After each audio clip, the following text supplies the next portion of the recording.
The broadcast is now starting. All attendees are in listen-only mode. Well, welcome to today's webinar. We're so glad that you were able to attend today. I am Melissa Jacobs, the Education and Diversity Manager of GAMA. Our presenter for today is Dave Salisbury. He's the owner of Fanboy 3. All attendees are muted. There will be a question and answer period at the end of the webinar. But we encourage you to go ahead and type your questions into the question pane on the control panel. If they are pertinent throughout the program, we will answer them, but we're mostly focusing on answering them at the end. So don't be shy. Please put your questions in. Again, we're glad that you made it today, and I'm going to turn the program over to Dave. He's got some great things to share with you. Over to you, Dave.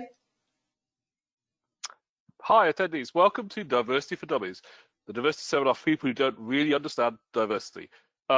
I'm probably the least diverse person in most rooms that I'm in, but I run a very diverse game store, and a lot of people say I'd like to be more diverse, but how do I even begin to be more diverse? Like wherever you go, wherever you look online, and there's a lot of good resources you can sort of look at. People will tell you their version of what diversity is and what you should do, but it's like a lot of the time when you're watching those videos and you're reading those blogs, people are saying, why aren't more people doing the heavy lifting here? Why aren't people sort of engaging and coming out and trying to make their stores and their industries more diverse? And I don't want people to think that people aren't doing anything, because like it's possible to do things.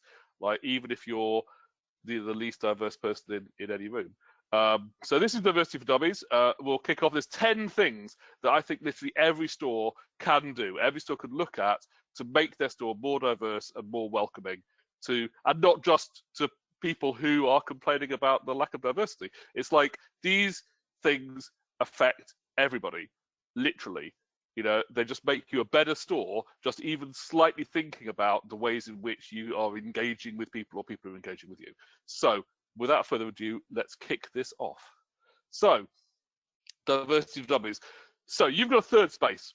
In Kimberly Crenshaw's work on intersectionality, every political identity has an intersection that establishes privilege and creates the capacity for microaggression. Oppressor and oppressed. These are words that you'll have heard people use, and usually a lot of the time people who look like me will sort of groan and think that it's about making people feel guilty for the things that they've not done or the things that they have done.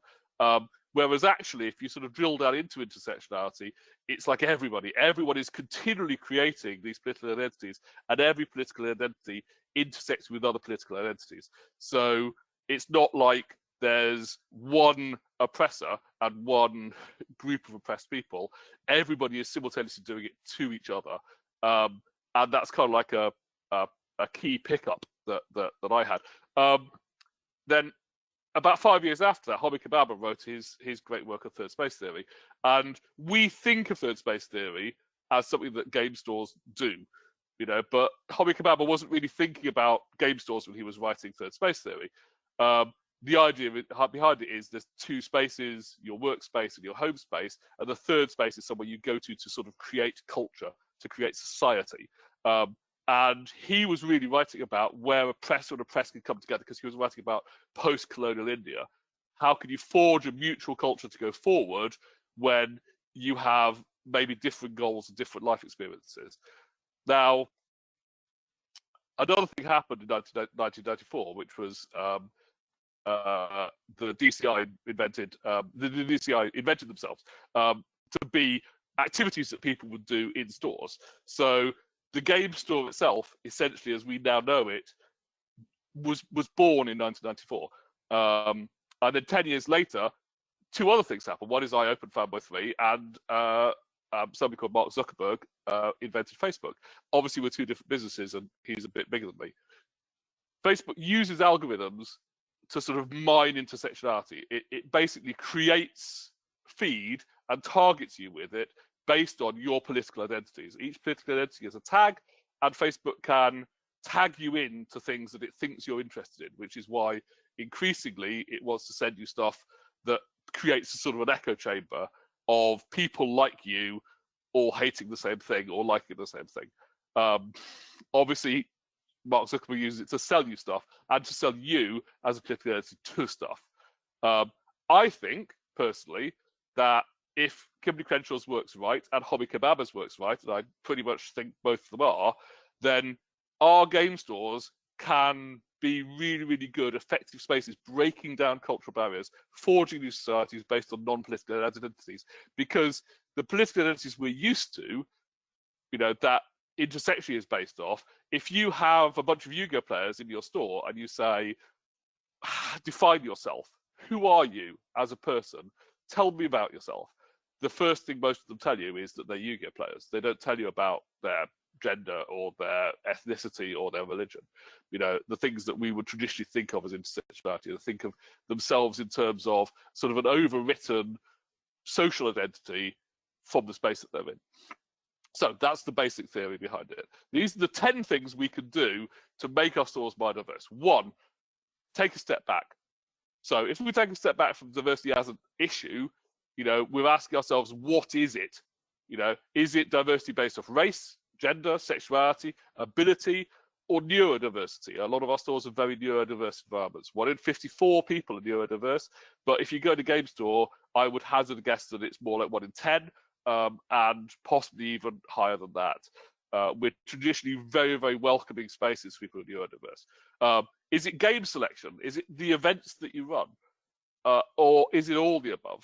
I mean, the bottom 2 are kind of like a bit of a cop-out, aren't they, really? You sort of think, well, if Dave's really going to talk about a better game selection, then this isn't really about diversity. But to me, I think all of that plays a part in making your store appear diverse, and we'll come to that in a bit. The answer, of course, is you see diversity when you don't see it. Like if you go to a store and it's entirely, one type of gamer, one type of game, one type of person, if they're all, white Anglo-Saxon Protestant males playing Magic, then it is not going to feel diverse. And that's why I bring in sort of game selection and the sort of stock that you carry, because the more different things that people will see, the more different people they will see in your store, the more diverse you will appear. There's lots of things that we think of when we think of diversity, like sexuality, that you can't spot on a person in a store. You can't spot their religion. You can't spot the things that they play. You can't spot a whole load of stuff, all their neurodiversity, from just looking at them. And so we have to step back all the time when we're doing things like this and view the issue objectively. We have to think, how can we make our store more diverse? How can we make it appear more diverse? How could it actually be more diverse? What action can we take? A lot of the time when you broach this subject on the internet, people will say, but I don't see color. They will say, well, I don't personally see color. You do see color. We've had 200,000 years of hominid evolution since we were hunter-gatherers. We got very, very good at spotting difference between people. Very, very good about spotting, whether you were wearing the right team colors or the wrong team colors, or last year's football strip. Patently, we see people. The question is not whether we don't see people. Nobody wants to not be seen. People want to be seen. They just want to be seen, acknowledged, welcomed, and belong. And that's something that we're going to come back to again and again and again, how to make people feel seen, welcome, and that they belong. So the second part, visibility. People want to be seen, and they want to see themselves in communities. If you go into a space and you are the only person, like I could go into a space and I could be the only guy in like the Hollywood Green parent and toddler group, and maybe I would feel self-conscious being in that position. You would too.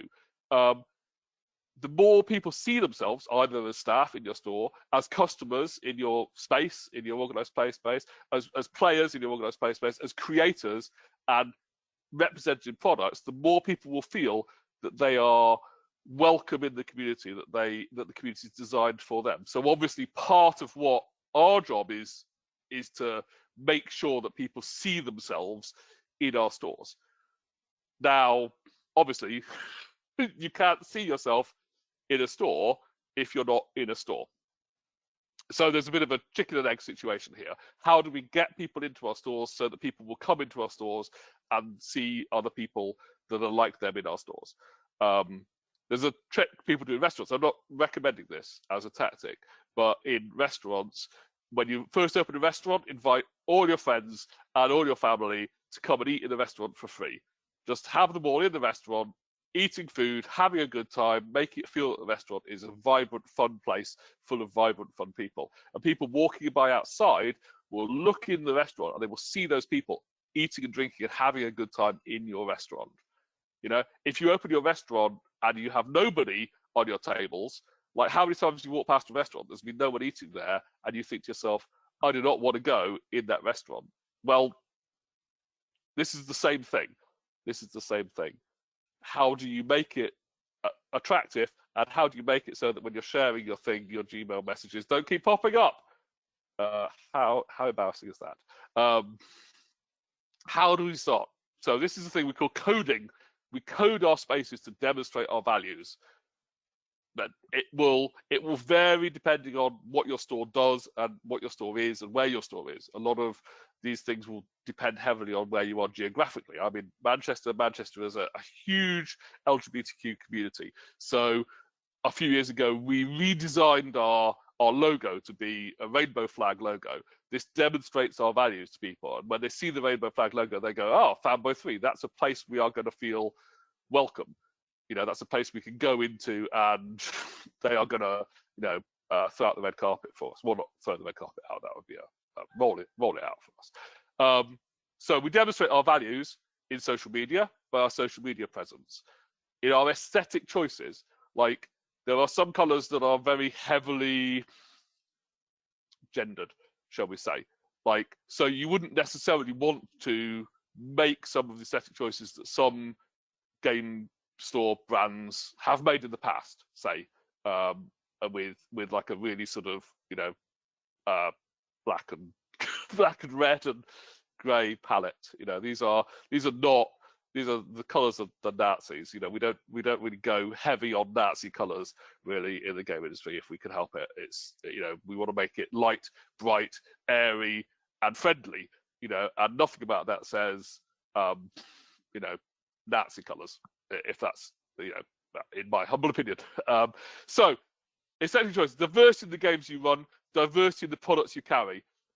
It's a shorthand for how diverse you are. If someone comes in and they see a wall full of cool events, they'll be like, wow, this is kind of the store that's going to have a whole load of really cool, exciting, and interesting things happening in it.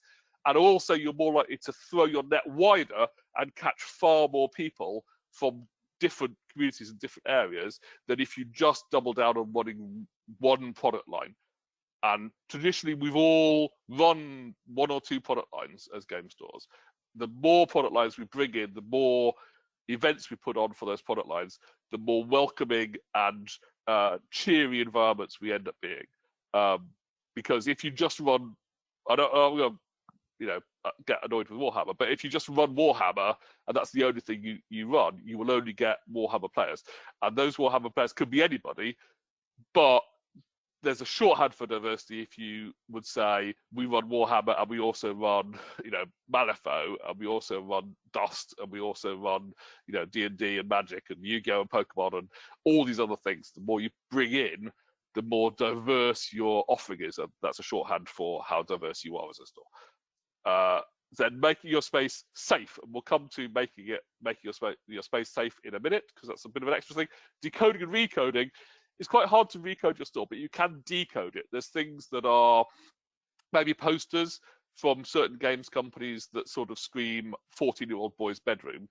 And these are the sort of posters that I probably wouldn't put up. I mean, there was some brilliant posters for a few years ago. Pokemon did these gigantic A0 posters of like the starter Pokemon from the first Pokemon game. And you know what? Everyone who sees those, you're coding your store that says Pokemon. And when you code your store that says Pokemon, you're also coding your store that says family friendly. So, you know, it's like there's all these little tricks you can do. I could do an entire seminar in coding spaces. So we're kind of glossing over it. But recoding is harder. Recoding is thinking about when you're putting up that Pokemon poster, what it means for people who are seeing it. and if it means family friendly, then this is going to be good. If they've had a bad experience, because they went to another store and it was full of a whole load of Poke Bros playing like hardcore Pokemon with each other, if you put a Pokemon poster, you don't get to choose how they interpret it. Is the flaw. So you've got to really think carefully about how you code it, because you don't want to put stuff up that people are going to interpret like incorrectly, because that's a bad thing. Then you're coding it negatively. You don't want to code your space negatively. So when you're coding your space, people often say, that certain behaviors are when they're white, they're like, oh, it's like, but there's also racism against white people. There can't be racism against white people, but you already knew that. I can't experience racism. I'm British. We owned half the world. So wherever I go, there will be a privilege imbalance, which I can sort of dial into. And I frequently visit America, and I dial into it all the time. If I ever lose my room key or something, I just do a Hugh Grant impersonation on the front desk and get free things. But I can go into a space that isn't coded for me, spaces where I don't belong. And you can do that too. I don't look like I belong at hot yoga. So if I go to hot yoga, people will give me a look as if to say, why are you at hot yoga? Parent and toddler meetups, posh restaurants, no matter how well you dress, if you go to a posh restaurant, they will look at you as if you don't belong. Dive bars, that's the opposite. Any record store, you go to a record store, or if you're on a public street after a football match wearing the wrong jersey, you will feel that you do not belong. And you won't feel good about that. And that's why we do these things, because we do not want people to experience that coming in our stores. We don't want someone coming into the store and thinking, wow, I do not belong in this store. So that's a lot of coding is going to be required to make sure that when people come in, they think, yes, this is the store for me. It's complicated because diversity encompasses a whole range of different groups, a whole range of different things. And you may recode your store to support one group and then find that you're decoding your store against a different group. They may have people, intersectionality says we all have different sort of agendas, and we all have these different sort of clashes and these sort of privileged meniscuses, which we're going to have difficulty unpacking. So if the top sort of cultural studies theorists have difficulty unpacking it, it's going to take us a while before we get the right mix, in store. So part 4, build for the community you want, not the community you have. So part of this is, how do you keep your existing community? Because if you suddenly sort of double down on a whole load of diverse issues, you may find that some of your existing neurodiverse players particularly may get stressed about this. They may feel that they no longer belong.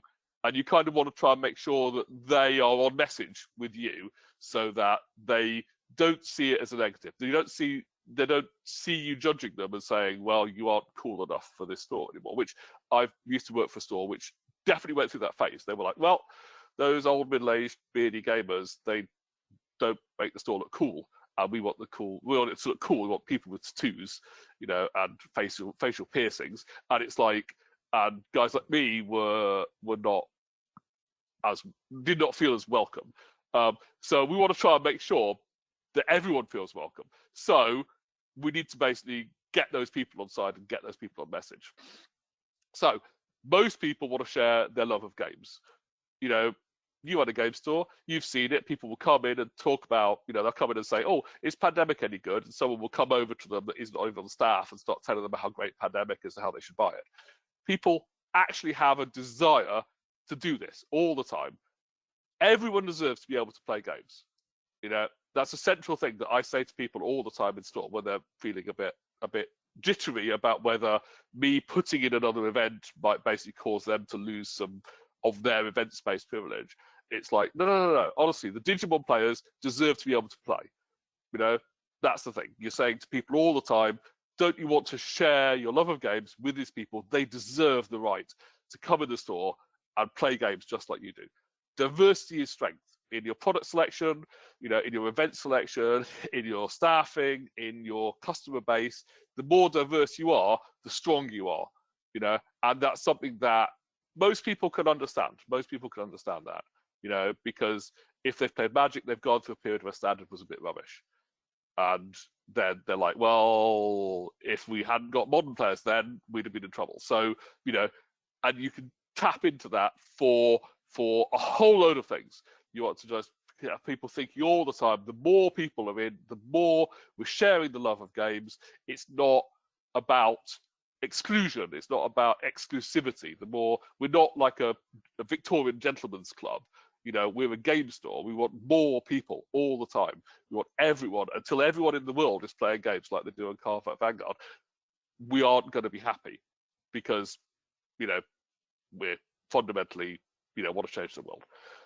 Fear of plurality is human. It's xenophobia, fear of strangers. Someone comes in that you don't recognize, you're like, oh, I don't recognize that person. This is something that is a phobia. It doesn't have to be an ism. We can talk someone down from a phobia. It's hard to talk someone down from an ism, but I've done it, and you can do that too. But initially, let's just put our arm around people and say, look, this is not the end of the world. This is the start of a much better world. You never see the customer you lost. That's a key point, because a lot of the time what we do is we do these things and we'll never see the person that came in the store, took one look at the store, took one look at the players, took one look at the tables, took one look at the counter, took one look at us, and went, this store is not for me. You don't see that person. You don't know how important that person was to your community. So the goal is to try and make it so that you never lose that customer, that whenever someone comes in, they think, I am welcome in this space. So, and part of that is making sure that your community make them feel welcome in that space. 5. Okay, so this is a bit of a revelation for me. When I was starting writing this seminar, I started thinking about ways in which when people were talking about going into game stores and not feeling welcome, and I was thinking about times when I've gone into spaces and not feel welcome. One of the things is the challenge of permission. We're encouraged as good customer service to engage with people when they come in the store. And part of that is this phrase, can I help you with anything, sir? We are looking up, we see someone we don't recognize, come in the store, that's what we say. Can I help you with anything, sir? Now, we think that we're being engaging. But actually, if you flip it and you think about that fancy French restaurant that I've just got into, wearing my finest clothes, which aren't that fine, but still pretty dandy. I go into that restaurant and the person looks up from the counter and they say, can I help you with anything, sir? They're not saying, welcome to the best restaurant in town, can I get you a seat? They're challenging me. It's a challenge. They're literally gatekeeping whether I should be in that store or not. And if I don't think I should be in that store, if I've just gone into the Armani store or something by accident, I'm going to feel that they are judging me and I don't belong in that store, and I'm going to want to leave that store as quickly as possible, and I'm going to want to give it a 1-star review on Facebook, and I don't want that to happen. So I am not going to say, can I help you with anything, sir, ever again. People are used to traveling. People are used to going into uncoded spaces they don't know are for them. Those spaces are unsafe spaces. You don't know whether that space is for you. You don't know whether you're going to be welcome in that space. It could just be, a slight degree of embarrassment. It'll be embarrassing if I'm turned away from that French restaurant, particularly if I brought 10 of my friends with me to eat. But it's like, if that's the worst that can happen to me, that's not the worst that can happen to most people. So I want to engage non-traditional customers in a better way. People I don't recognize instantly as my customers, because I know a lot of my customers. And, if you're from out of town, I'm not going to instantly recognize you. And so I'm going to say, like, welcome to Fanboy 3. I'm over here if you want me on the counter. If you're here for Pokemon, it starts at 6 o'clock. I'm going to do anything I can to avoid it being a challenge of permission. And I'm going to try and make it so welcoming that person comes in. I'm not overly welcoming, because obviously that could be too bad. I'm not going to run over and start giving you like you're my long lost brother. I'm going to make you feel welcome. I'm going to talk. One of the things I do deliberately when I'm in store is I talk to people who don't look like they belong in my store. I talk to parents of children who come in to buy Yu-Gi-Oh. I talk to wives, girlfriends, mothers, all sorts of people who might wander in off the streets, shoplifters as well. I talk to a lot of shoplifters, and my staff get annoyed with me for that. But it's like I want to always engage them as if they belong. There we go at the bottom. People want to belong. Engage them like they already do, because that's the key. We want to belong. We want to be in a space that someone says, "Thank goodness you're in the space. Now the party can get started." And it kind of help you with anything, sir. Isn't that? Does not do that at all. It's the opposite of good customer service. The worst customer service imaginable. Really bad. So don't do that. Creating safe spaces. The challenge of tolerance, the tolerance paradox. Now, people are going to look to you for leadership. Everyone looks to you for leadership. You are the enlightened philosopher, monarch of your polis, and people are looking to you for leadership. So you don't want to be doing the things that you don't want people to do. Seriously, there should be no slurs at all in your store. You should have a very, very strict no slur policy. I'm not saying you should throw people out immediately. You should pretty much sit them down. I'll tell you what I do in a second. But it's 2021. Pretty much everyone knows that these are things that you don't do or say in public. There's a whole, they wouldn't do it or say it in public if they didn't feel that you had their back. You don't have their back anymore. It's categorical. There is no way that you have their back on this. You just have to sit them down and say, it's 2021, and you shouldn't be doing that. I mean, ever. You just shouldn't be doing it at home, like on the bus. You shouldn't be secretly whispering them under your breath. Just forget about it. This is not the world you live in anymore. And if you think it is, invent time travel and go back to the 19th century. Microaggressions. Now, the thing that a lot of people struggle with, having looked up intersectionality, is intersection is full of microaggressions, things that people will do that are confrontational, which they don't even think are confrontational. And there's there's an awful lot of microaggressions. Often when you're a woolly liberal like I am, and you read a list of things that people have been told not to do because they're microaggressions, you think, hell, who would do this? Who would touch someone's hair? I mean, if someone came and touched my hair, I'd be kind of freaked out about it. Don't go around touching people's hair. Don't touch anyone's hair. I mean, I don't see why it should be restricted to any. There should be permission to touch some people's hair and not touch other people's hair. No, you don't have permission with the touching of the hair, or in fact any other body part. Just don't, not with the touching. Okay, these are things that realistically people just shouldn't be doing anyway. And it's not a safe space if people are going around touching people's hair at all. Full stop. Among other things. De-escalation triggers. So one of the things is, people will have triggers, and we have to try and de-escalate, because a war zone is not a safe space. Like a place where people are continually arguing and fighting with one another. This is not a safe space. No one wants to be in that space unless they want to fight. If you've ever run doors at a nightclub or a bar, you will know that yes, there are some people who go out for a good time, and they want, as part of that good time, to get in a fight. You do not want them in your bar, because if you have a fight in your bar, what happens is word gets around, and then the people who want a fight go to that bar to have a fight. They don't go to play Yu-Gi-Oh, and you want them playing Yu-Gi-Oh because fighting doesn't earn you any money. Basically, the basic bottom line. Understanding, you need to go through understanding where these things come from. You need to understand why people get upset about things. You can do that because the internet is there. You can read it. You can watch people's vlogs. You can read people's blogs and posts. There's a vast amount of information on intersectionality. There's a vast amount of information on diversity out there that you can sort of tap into, and you could be like, oh, okay, yeah, actually, yeah. We definitely do not want to encourage our players to a friend of mine was saying the other day about the use of the word gay to mean naff oh yeah, that's a bit gay. It's this is something that a lot of kids have got into using. School's not a brilliant place for doing anything other than teaching swear words basically to other kids. This is the sort of thing where we kind of we get to come in and say, this is why we don't do that. We get to be the people that these people will they have never had the experience of people talking to them like adults and explaining to them how civics works. That's our job. We're the only people on earth who will get that opportunity ever. And then they'll be lost, and then they'll be out there, making a mess of the world. So let's try and understand and turn it around and create those safe spaces.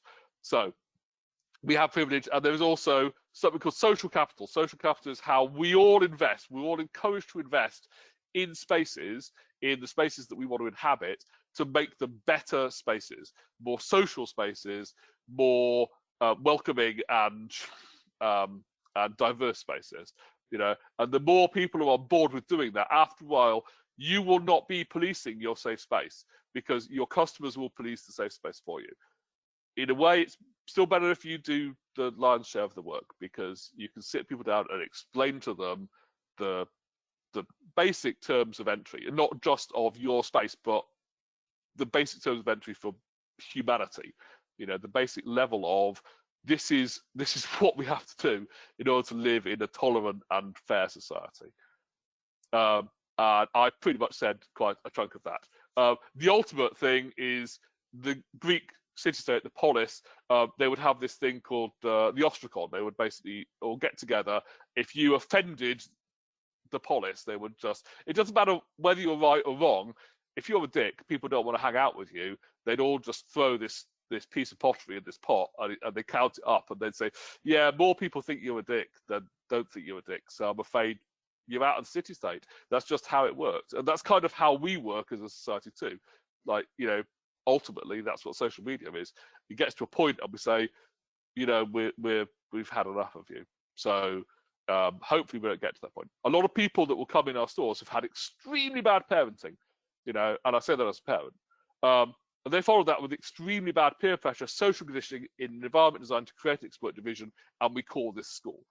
My kids are both at school, and some of the stuff they hear at school is absolutely appalling, and nothing's done about it, because this is how school works, apparently.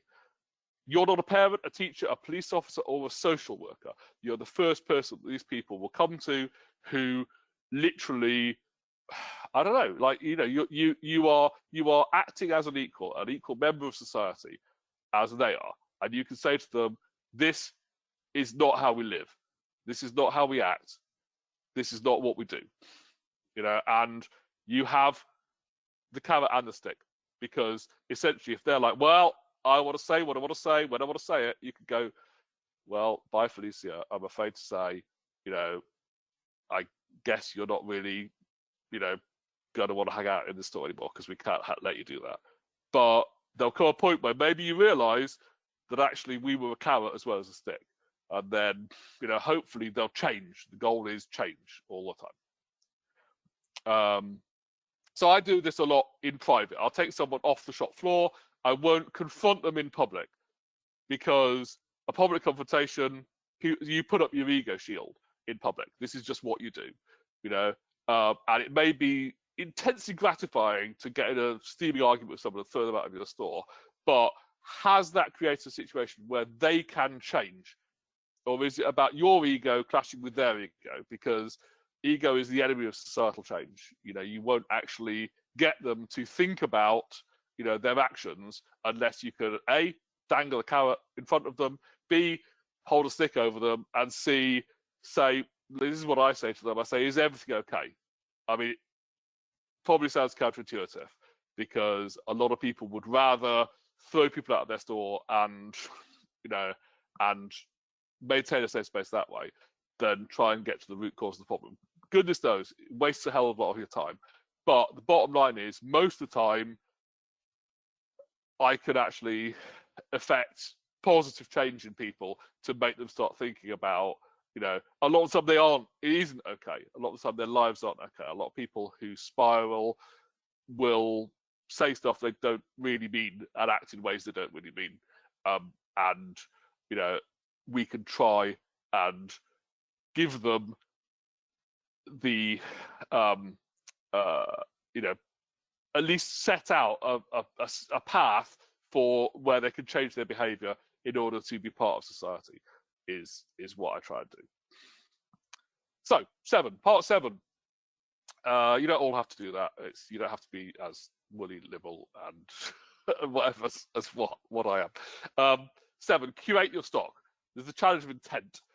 Some games are problematical. Some games you look at and you think to yourself, like, do I really want to stock this game? Like, for me, Secret Hitler, because whilst I understand the purpose of the game and understand, the whole concept of postmodernism and satire, I also have to maintain a shop that randomly someone could come into my store. Like my mum, she spent 5 years of her life fighting Nazis. So literally.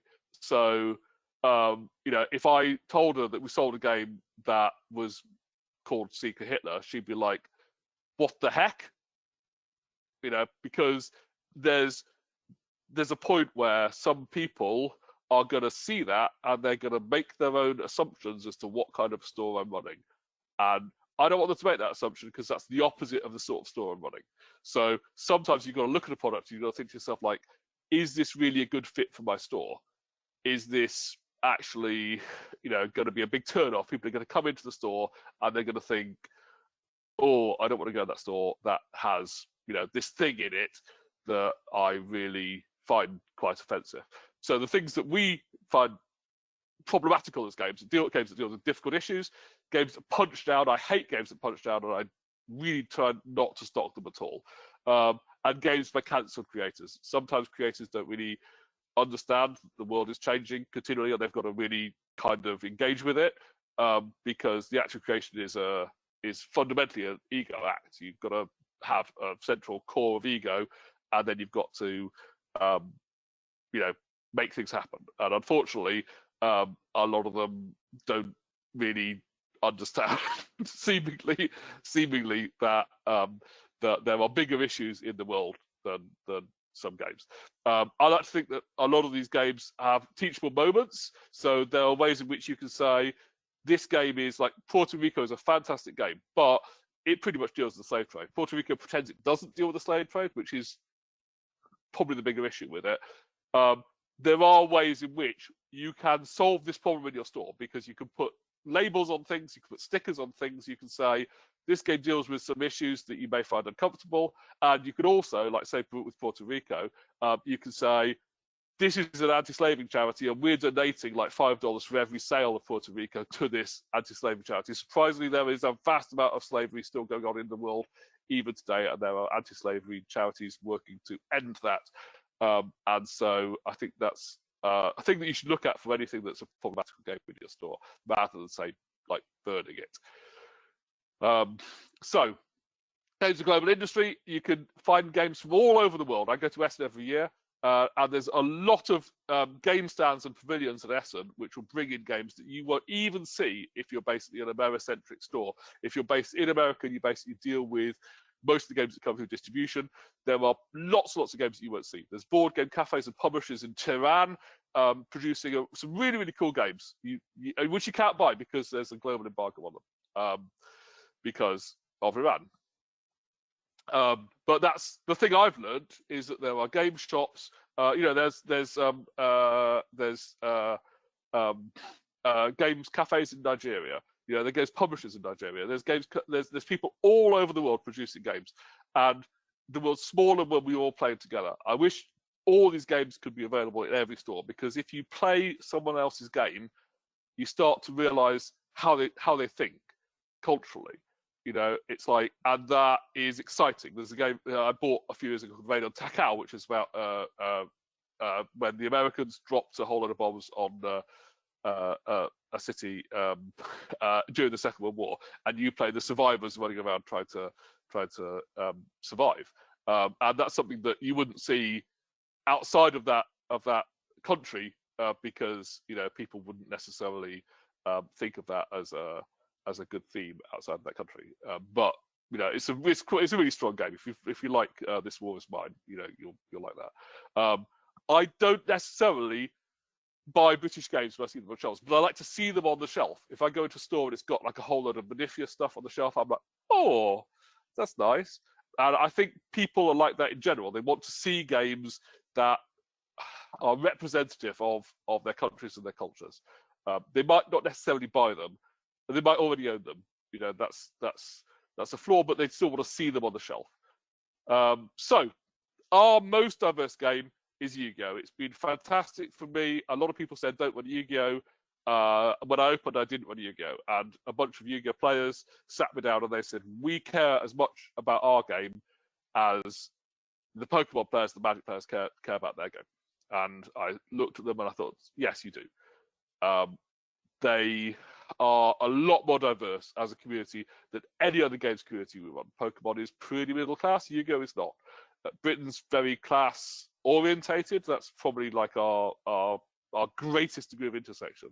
And Yu-Gi-Oh! Is the game that sort of breaks through all those class barriers. The people who play Yu-Gi-Oh! They are, you know, our Yu-Gi-Oh! Community has been together for like, 17 years. There are people who came in the early days of the shop who I'm still in touch with, and they've grown as people and they've gone on and done amazing things all over the world. The bigger the difference you can make, even though the more diverse it was, the harder a lot of the issues that we had to deal with were. Yu-Gi-Oh! Had the hardest of all possible issues, pretty much in our community. But we thought, and I think, it is worth persevering with, because Yu-Gi-Oh! Konami had an in to a whole lot of communities that other games can't even imagine. They can't even imagine getting into those communities. And Yu-Gi-Oh! Is already in them. And, partly, I think that's because Yu-Gi-Oh! Has an outsider fetish to it. It's kind of like Yu-Gi-Oh! Is all about hanging out, with your hoodie up at the back of class.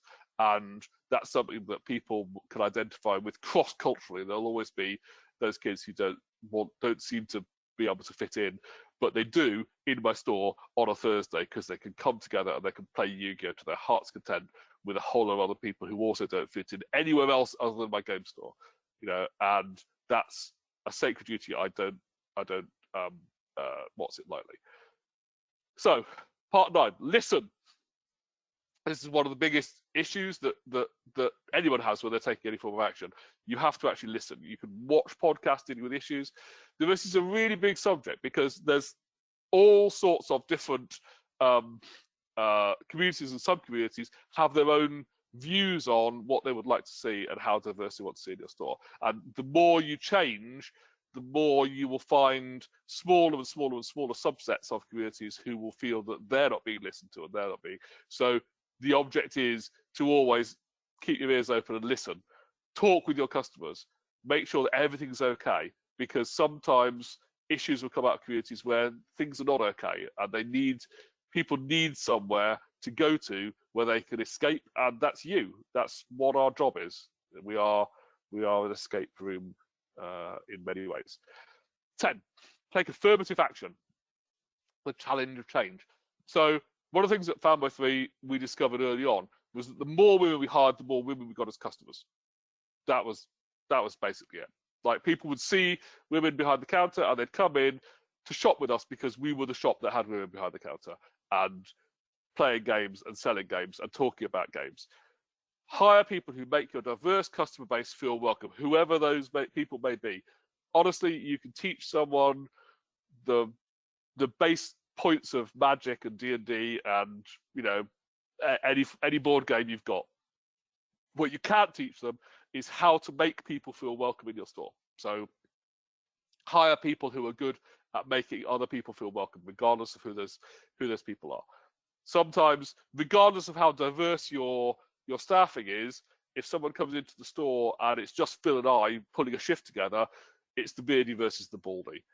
And it's like, you can never be so diverse as to be representative of the diversity of Earth, or even just your city on any given day, unless you are such a big store that you're just full of people working tills and stuff. Yeah, so you're never going to be so diverse as to be representative and diverse at every waking moment. So, it's the best you can do is do the best you can do. So, sort of not quite the last point, you're a business. Now, I want to be as diverse a business as I possibly can, but that can't come at the at the cost of me going out of business, basically. And I often cite this vegan cafe. It was a great idea. It got global news reporting on it. People saying, "What, charging about 80% extra?" But it closed after 2 years. You're a safe space, and in order to be a safe space, you've got to stay in business. You've got to be that safe space for your Magic players, your Pokemon players, your D&D players. You've just got to think beyond that, be a safe space for other people, and stay in business. Because if you do all this and you say, "Look, I'm this amazing diverse store," and then you go spectacularly out of business, then the next people come up, go, "Well, that taught me a very important lesson, and that lesson was not to be a very diverse store. This is crazy." So. And then at the bottom, I say, when someone's in your community is paid, standing there and saying, "I don't do politics," is not a neutral act. So, whoever it is, wherever it is, it's like people's lives in general matter.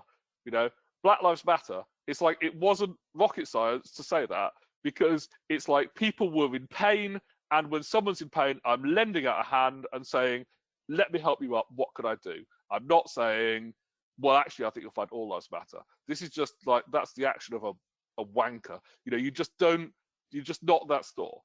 That's not how we do things. It's like, you've got to be proactive and supportive, and it's just, anyway, it was just very, very frustrating. I mean, I know it's hard, and I live in England, so I don't get quite some of the subtleties of American politics, but it just seems to me that there's got to be a way where people can support your community, no matter who they are, no matter at what point. You're just reaching out and supporting the most people the best you can. 11, convention staffing. Like, I have a personal issue with convention staffing, because a lot of the people that go, I know it's 10 points, but this is not really about stores, but a lot of the time convention staff are hired because they want badges. They want to get into the convention for free, and they kind of like sat on a door, and they're kind of on their phone or something. I wouldn't accept that in a store. A lot of the time when I was reading people's posts about how they didn't feel welcome in the industry and how they felt that we had a long way to go on diversity, a lot of the time they were saying, "I go to a convention, I don't see people like me, I'm not engaged, I don't feel welcome," and I think that's true of a lot of people. You go to a convention and it's like, wow, it hits you in the face, and it's like, there's so many people there. Trust me, I'm the only English guy at virtually every convention I go to, with one or two exceptions. So I feel that too. Like, whenever I go in a room, I'm like, whoa, I'm the only person like me here. We should encourage our convention staff to engage more with people, to be welcoming, to be supportive, to be social, to be good at directing people. As an industry, we are often our own worst enemy on things like this, because we wouldn't like it. We would not like it. We would not like feeling like the outsider in a room, but we are happy to let other people feel like that. And I'm not happy to let other people feel like that. Nobody should feel like that. Everyone should feel welcome at all times, in all spaces. And conventions are often the first place someone will go when they've just discovered the hobby. And that's why it's so important to get this idea of engagement right. Because otherwise we'll lose those people. They'll just come in and go, "Well, this isn't for me. I'll just go and do train spotting instead." I did some Family 3 case studies, but I haven't got time for them. So I always overrun, and I'm really sorry about that. One last thing, it takes time. It will always take time. Changing your coding takes time. Changing your culture takes time. Reinforcing the safety of the space takes time. You've got to do all these things simultaneously in order for them to work the way that we need them to work. So societal change happens. It happens slowly, but the faster you do all these things simultaneously, the better the bedrock you have to build on. And one of the things that we're going to come back as GAMA and do is a whole load more diversity, like seminars and stuff, in particularly targeted ways, because I've just basically given you a broad overview of why I think you should do it, and some of the things that I think you should start thinking about of ways you can do it. But there are so many things, that we need to address, because we are essentially the anti-Facebook, we're the anti-Amazon. We've known that for years. As we perfected third space theory, and what these companies do is they put people into boxes. They use that intersectionality to deliberately sow division.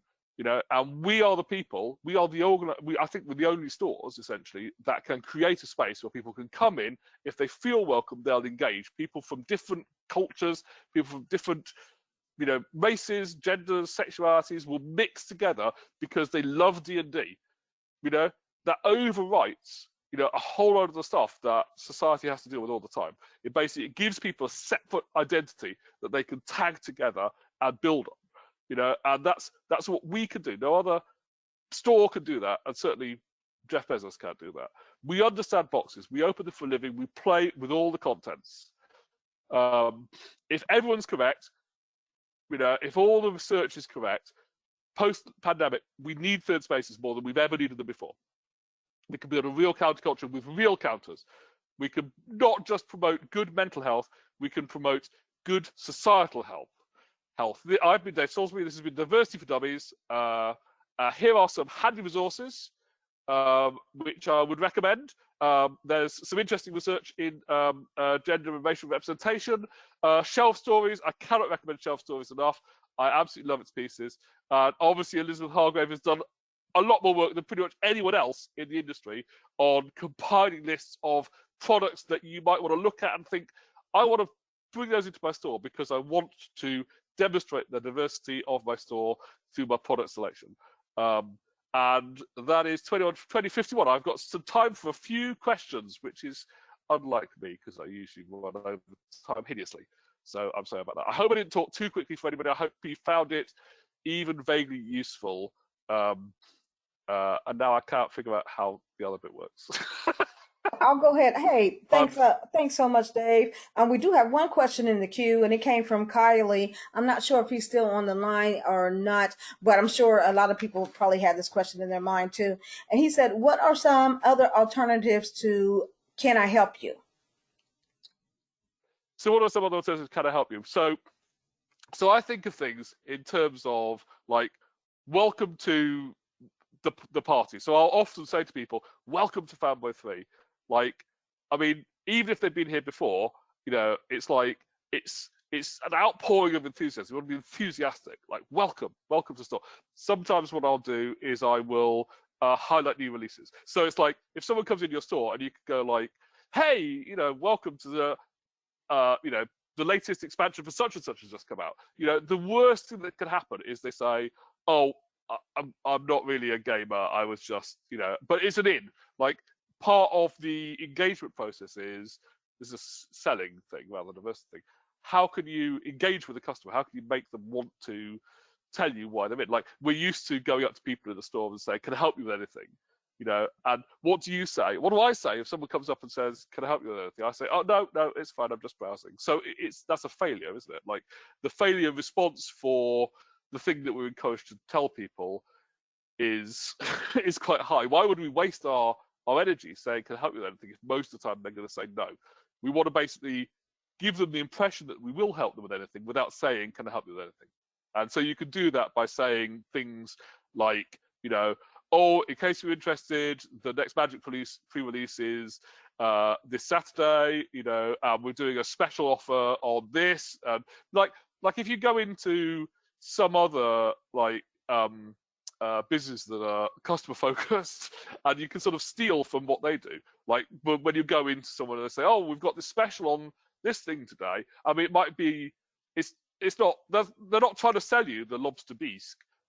They're trying to engage you in such a way that you will then like engage back with them. They're just sort of throwing a bit of bread into the water for the ducks, and your customers are the ducks. It's unless your customers are actually ducks, which I don't really recommend because ducks don't buy a lot of games. So that's one of the things I'll do. And I'll also often say, hi, welcome to Fanboy 3. I'm over here on the counter. If you need anything, and if you don't need anything, I'm still over here on the counter. I say things like that all the time. Like things that like I'm British, so I do a lot of self-depreciation humor. So, but like literally anything other than that. I mean, specials, events, just general engagement that isn't so on the nose. Like, we're used to generations of people we're used to bad customer service, and now we've sort of perfected a way. Whenever you come up with a way of having good customer service, people get like they have a barrier, and you've got to try and break through the barrier all the time. But now we have two reasons to break through the barrier. One of which is to encourage people who don't feel that they belong in our stores that they do belong in our stores. And one of the things I found a lot was like if I spoke to people who were plus ones, like regardless of what gender they are, it's like you always see someone in the store and there'll be a couple have come in, and one person will be going around looking at everything, and the other person will be sort of standing there thinking, oh, I hope I don't have to stand here for half an hour. And what I found is if I went up to that person and I said, oh, the next Magic Pool release is this weekend, they'll say, actually, I'm not. Oh, it's so funny that you think I'm a gamer, because I'm not a gamer. It's my partner. And I knew that. But I'll be the only store that ever spoke to them. Everybody else has this philosophy that you ignore people because you chase the money. So you're basically, when someone's coming to your store, you're looking at them thinking, how much money has this person got? And are they worth my time? And the answer is, yes, they are worth your time. It doesn't matter how much money they've got. Maybe they don't have the money today. Maybe they have the money next week. Maybe they have the money next year. Maybe they only come in once a time at Christmas. But they'll remember that you were the store that didn't look at them and weigh up how much money they had before you talked to them. Nobody wants to be in that store unless you're Julia Roberts and Pretty Woman. Okay, very good. So we still have just a couple of minutes, probably about 3 minutes or so. If there are any other questions, please take the next 30 seconds or so to put your question into the queue. We'll see if we can get that answered. But while we're waiting for those questions, I just want to thank you, Dave, for the information you shared today. It was a great presentation. I really appreciate it. For the attendees, there will be a survey sent following this webinar. Your feedback is much appreciated. This helps us to start building and continue building our education programming, and so your input is encouraged. Notification of new webinars will be available through the GAMA weekly newsletter and our social media outlets. A recording of this session will be accessible in the on-demand education channel. That link will also be sent out into our GAMA member Facebook page. Thank you for joining us, and everybody have a great day, and we'll see you next time. Thank you. Bye-bye now. Bye.